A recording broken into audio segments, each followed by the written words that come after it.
La Yeshiva Bnei Issachar, Academia Hijos de Issachar, presenta el Seminario Judío Mesiánico a cargo del Rabí Daniel Paredes von Katzenberg. El conocimiento heredado a través de los siglos. Días son estos de Elías. La voz de Abraham, Moshe y Aarón a través del estudio de la Torá, el Tanaj. El conocimiento guardado a través del Talmud, la Mishnah, Gemara y la Halaja judía, puesto al servicio del Mashiach. Yeshiva Bnei Issachar, encendiendo la luz en tu vida para que ilumines las naciones con tu ministerio. Gracias, Señor. Aleluya. Muy bien, a partir de ahora comenzamos el estudio, el análisis de la obra de Lucas en su Evangelio, ¿sí? Muy bien. Ahora bien, veamos, prestemos atención a los primeros 4 versículos. Son importantísimos. Es la llave que nos abre a todo un libro. Muy bien, analizar este libro, perdón mi garganta porque beber cosas frías siempre me provoca esta garraspera. Pero bien, concéntrense en lo que vamos a hablar. Muy bien, el prólogo de Lucas es una de las típicas, como diríamos, introducciones de aquellos escritores sofisticados, de una riqueza cultural tremenda, muy buena, es decir, muy elevada también, de la que va a hacer uso en el griego clásico con el cual va a escribir justamente Lucas su Evangelio. El prólogo es en realidad una oración solamente en griego. Ahora bien, ahora muy bien, lo que evidencia la habilidad literaria de este escritor, encerrar tantas cosas en una sola frase. Lucas es el único de los 4 evangelistas y de los 3 sinópticos que nos da, a los que investigamos la Biblia, algunas pautas que queremos saber, es decir, nos da a conocer detalles. ¿Qué detalles buscamos cuando examinamos un libro? Lo hemos visto en análisis literario, es decir, primero buscamos método, cuál es el método que va a usar para escribir. En segundo lugar, vamos a ver y buscar el propósito del libro, ¿sí? Y en tercer lugar, las fuentes en las que se basó. Y esto será de mucha importancia. Y por último lugar, el destinatario de este libro o de la obra que se ha escrito. Veamos. Los primeros 4 versículos son entonces una introducción referencial para entender el método de que hablábamos, el método de composición del libro. Acá vemos que él nos va a decir que él investigó la vida de Jesús consultando fuentes primarias. Acá tenemos el segundo lugar, fuentes. ¿Cuáles son esas fuentes? Los testigos oculares que aún vivían, testigos presenciales, y aún los mismos predicadores, los mismos apóstoles fueron consultados por él, los que vivían en ese momento, y esto le da el valor al libro. ¿Por qué? Porque recordemos que Lucas no fue apóstol, al igual que Marcos, y no fue discípulo tampoco. Es decir, le va a acompañar a Pablo en su viaje, después será un gran colaborador, pero en ningún momento vamos a ver que él fue discípulo ni apóstol, por lo tanto no vio ni oyó. Juan puede decir lo que hemos visto y oído, lo que nuestras manos han palpado, pero él no estuvo presente. Ahora, esto le da a aquellas personas que tienen un serio problema con la credibilidad de la Biblia cuando hablamos de la infalibilidad de la Escritura, es decir, cuando hablamos de la inspiración divina del Espíritu Santo. Se habla de inspiración plenaria, lo hemos visto en la hermenéutica, de inerrancia de la Biblia. Ahora, muchas personas les cuesta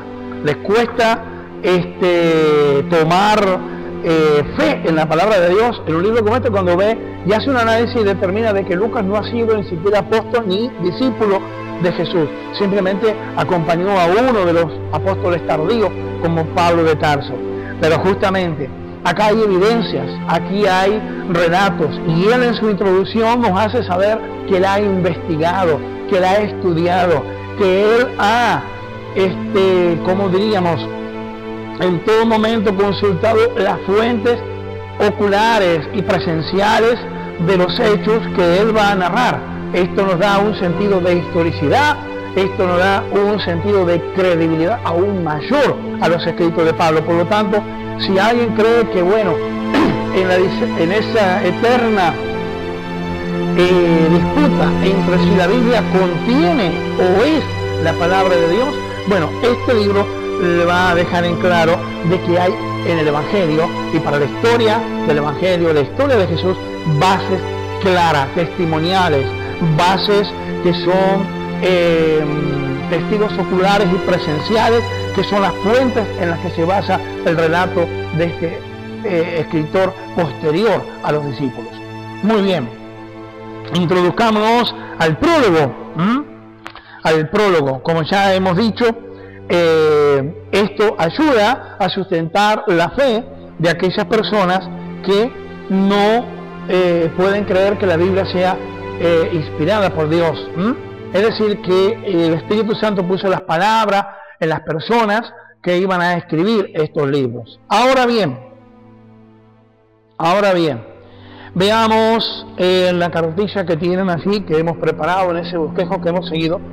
Veamos lo primero. Vamos al capítulo 1, versículo 1. Los primeros 4 versículos son la introducción, una sola oración en el texto griego, que después fue dividida en versículos para que podamos aprovecharla mejor. Veamos el versículo 1. Puesto que muchos, marque la palabra muchos, han intentado poner en orden, marque la palabra poner en orden, un relato, marque eso, un relato, acerca de las cosas que han sido ciertísimas, marque eso también, entre nosotros, así, bueno, como nos la transmitieron los que desde el principio fueron testigos oculares y ministros de la palabra, me ha parecido también a mí, voy a ver hasta el 4, después de haber investigado, marque eso, después de haber investigado, todo con diligencia, marque eso también, desde el comienzo, seguimos marcando, escribírtelas en orden, marque eso también. Oh excelentísimo Teófilo, para que conozcas bien la verdad de las cosas, marque esa expresión, la verdad de las cosas. Y dice, en las cuales has sido instruido. Introduzcámonos entonces al primer versículo que tenemos acá y que tiene que ver con este pasaje.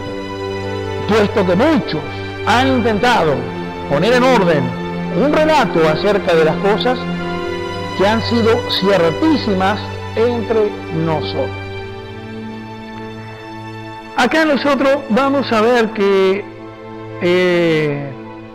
podemos conocer algunos detalles, hoy hablaba de detalles fundamentales del Evangelio de Lucas y de esta obra en general.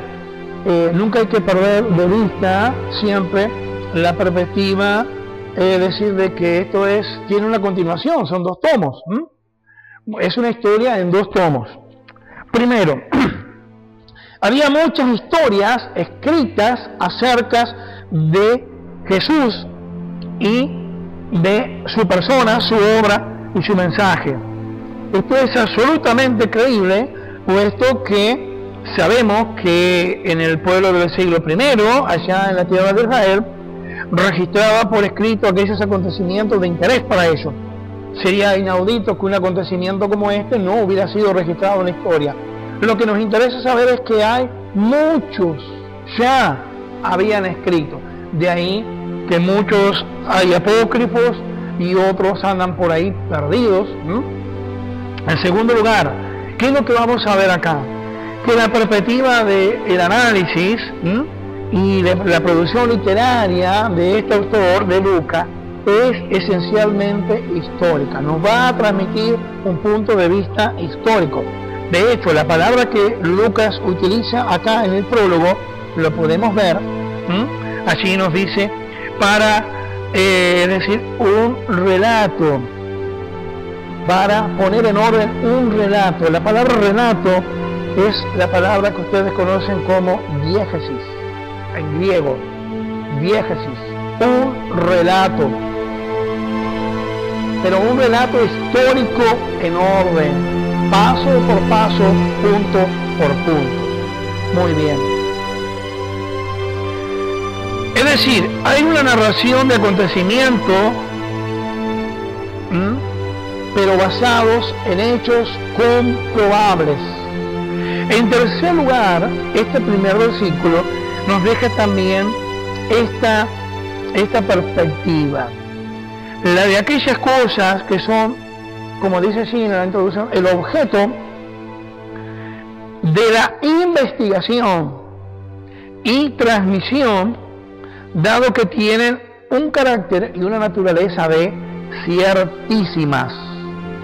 Esto es, nos da a entender de que lo que él va a escribir no son meras especulaciones, sino hechos que pueden ser testimoniados y probados objetivamente. Por lo tanto, podemos decir también de que el Evangelio de Lucas es una obra que contiene rasgos apologéticos, es decir, en defensa de la persona y la obra de Jesús de Nazaret. Lucas no se dispone a escribir una novela, sino que es un registro histórico, en primer lugar, ordenado de sucesos que son públicamente evidenciados y comprobables.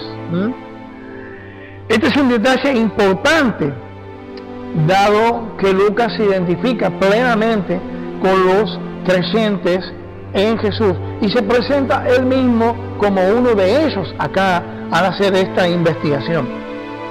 Esto está evidenciado en la frase, como podemos ver allí, en el final del versículo 1, que dice: entre nosotros han sido ciertísimas. Por eso hay quienes lo sitúan a Lucas como parte de aquellos 70 que envió el Señor a los pueblos gentiles. Recordemos que hay 12 apóstoles enviados a las tribus de Israel, pero hay 70, porque 70 es el número, decir, que representa o simboliza a los pueblos gentiles en la Biblia. Lucas podría ser uno de ellos. Algunos teólogos señalan de que al decir entre nosotros, él está diciendo: yo era parte de aquellos 70. Eso está en el capítulo 10, versículo 1, 24, cuando los envía en un viaje misionero. También se hablaría del compañero anónimo de Cleofas en el camino de Maús, es decir, allá en el capítulo 24, 13 y 18, cuando dice: nuestros ojos fueron entonces abiertos. Estos son aspectos interesantes, bastante discutibles, por el simple hecho de que Lucas mismo no se asume como un testigo ocular, sino testimonial y escritural. Lo absolutamente cierto es que Lucas era un creyente entre los gentiles. Veamos ahora las fuentes, versículo 1 y 2, lo volvemos a leer.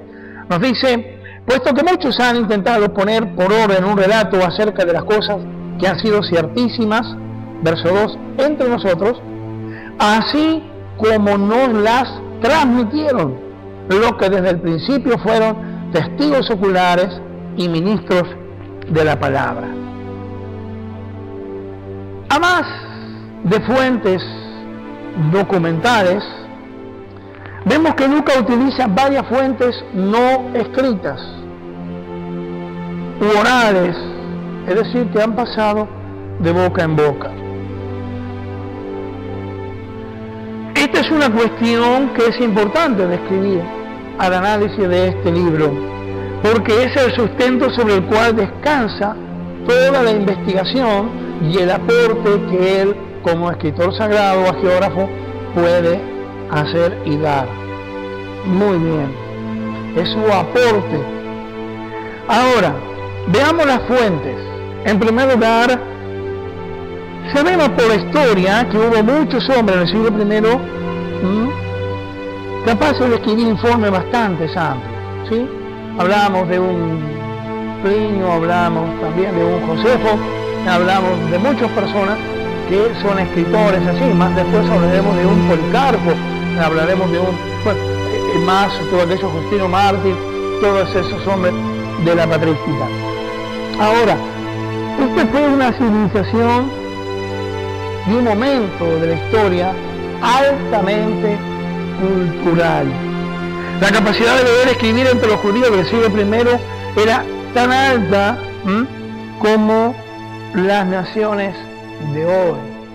La riqueza literaria que poseía aquel pueblo era muy grande en la capacidad de leer, en la capacidad de poder escribir y dejar por sentado y escrito su relato.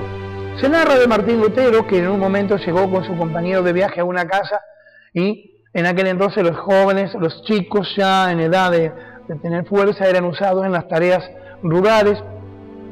Llegó a una casa y él, al sentarse a comer y a dar gracias, una niña se habla que viene y lee el Padre Nuestro de un escrito que habían podido tener allí, supuestamente un Nuevo Testamento de los que la imprenta había producido y que habían corrido como pólvora por toda Alemania. Y cuando esta niña lee en perfecto alemán el Padre Nuestro, Martín, con sus ojos llenos de lágrimas, dice: tan solo por esto valió la pena todo. Es decir, porque una niña pudiera leer. Eso hablaba de cultura, de civilización y de un proyecto a gran escala, dado que los chicos estaban ocupados en las tareas del campo, pero las niñas no eran improductivas, sabían leer, sabían escribir. Eso es importante para un pueblo, para una nación que quiera alcanzar algo más en su historia. Muy bien, eso implica entonces que las palabras de Lucas aquí parecen indicar que se refiere a documentos cuidadosamente elaborados y no a fragmentos o cartas dispersas como andan por allí, ¿sí? Así como no las transmitieron. Hay una transmisión del texto. Acá vemos que Lucas entonces usó varias fuentes escritas. Algunos hablan de haberse basado en el Evangelio de Marcos. Ahora, Marcos no fue discípulo, Marcos no fue apóstol. Ahora, acompañó a Pedro en sus viajes a posterior y de lo que Pedro hablaba, él escribía. Por lo tanto, hay una correlación entre el Evangelio de Marcos y el desarrollo de su Evangelio y la predicación del apóstol Pedro. Ahora bien, si él se basa en fuente y en testigo y consulta a esos testigos, ¿cómo entonces vamos a aceptar justamente de que escribe su evangelio basándose en el Evangelio de Marcos? Alguien que tampoco fue testigo ocular y alguien que tampoco fue uno de los apóstoles. Muy bien. Esta es una postura que ha sido apoyada por los europeos y algunos eruditos que hablan de famosos problemas sinópticos, que hablan de un evangelio perdido. Se cree que Mateo incluso, como Lucas, usaron como una referencia documental una forma primitiva de Marcos. Esto lo apoyan algunos teólogos como Holtzman. Él llamó Urmacus a ese evangelio perdido. Por ejemplo, casi todo el contenido de Marcos está presente en el de Mateo y en el de Lucas. Solamente 60 versículos de Mateo, como está escrito así en la cartilla, son inéditos de Lucas. Ahora, Mateo usó casi todo lo de Marcos y Lucas usó alrededor de la mitad de Marcos. Una evidencia clara del uso de Marcos. Ahora, pero, como decíamos, hay formas imprecisas, pero en el Evangelio de Marcos, pero en el de Lucas, Lucas investigó y lo dice con diligencia. Con diligencia. Es decir, con lujo de detalles. Esto le da claridad, certeza y credibilidad, a más de autenticidad, a la obra de Lucas. Muy bien. Pero además Lucas usó también, se habla, y esto lo tiene la crítica literaria europea, un documento llamado el famoso documento Q, que viene de Quelle en alemán, que significa justamente fuente. Se cree que ese documento es una fuente escrita, compuesta en su mayoría por dichos de Jesús, aunque también contiene algún relato de los hechos. Esto hasta ahora prima mucho en Europa y en muchas instituciones teológicas, aunque estaría perdido. Muy bien, se cree que lo habría conocido y que lo habría usado. Muy bien, aunque ese Evangelio Q es un evangelio, su forma no es, por lo que se entendería, por los análisis, su forma no es una forma narrativa de la vida de Jesús, sino que, por el contrario, es un evangelio de dichos. Recordemos esa fórmula que aparece tanto allí en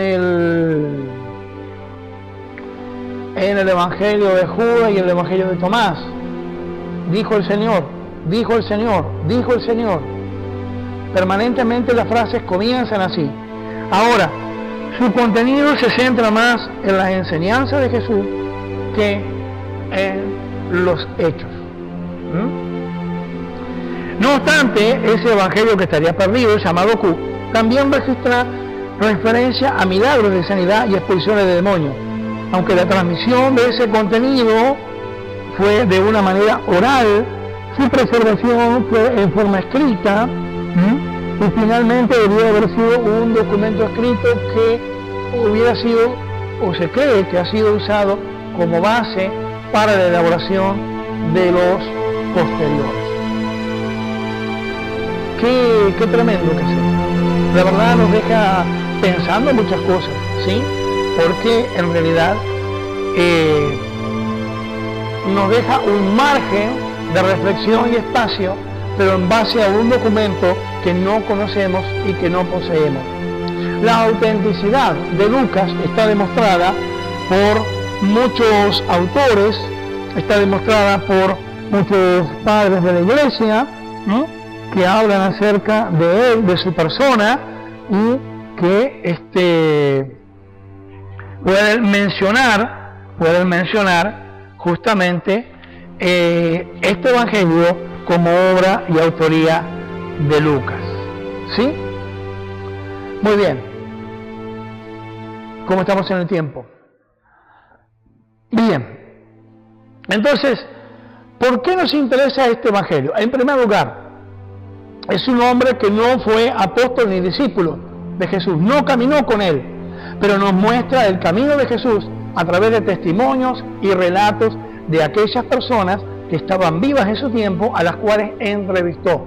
Por lo cual vemos acá que el Evangelio de Lucas, más allá de que él sea un escritor gentil y no haya sido discípulo ni apóstol de Jesús, está basado en evidencias verdaderas, históricas, y que son dignas de credibilidad.